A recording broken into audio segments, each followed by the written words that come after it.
Dear students, in this class I am going to teach you future perfect tense. As the word perfect itself suggests that the speaker is telling about the activity that will complete perfectly in future. So future perfect tense is used to indicate an action that will be completed before a certain time or another action in the future. And this future perfect tense is often associated with the preposition by, and future time is mentioned with it or added with it. For example, I shall have finished writing this book by the end of the next month. It means the speaker is telling about the activity that will complete in future, and he has also mentioned the time using this preposition by. Another example that I can use for this is the train will have left by the time you reach the station.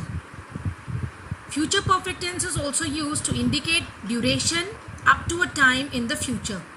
For example, when I leave the office next month, I shall have worked here for 30 years. Now when you see the sentence, you will find that this portion of the sentence is somewhat similar to simple present tense. I and leave, yani subject plus first form of verb. And this one is future perfect. Future perfect tense is also used to indicate possibility or assumption. For example, he will have informed you of it by now. It means the speaker is actually making an assumption or mentioning the probability that the fellow will have informed that person by then. Okay, now the formula of future perfect tense is subject plus will or shall plus have plus third form of verb.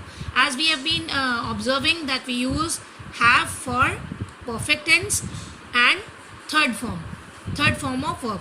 But this is future tense, so we have used will and shall. So according to this formula, the sentence would become like this: he will have played. And for negative sentence, you have to simply add not after will or shall. So the formula would become like this: subject plus will or shall plus not plus have plus third form of verb. So the sentence becomes like this: he will not have played.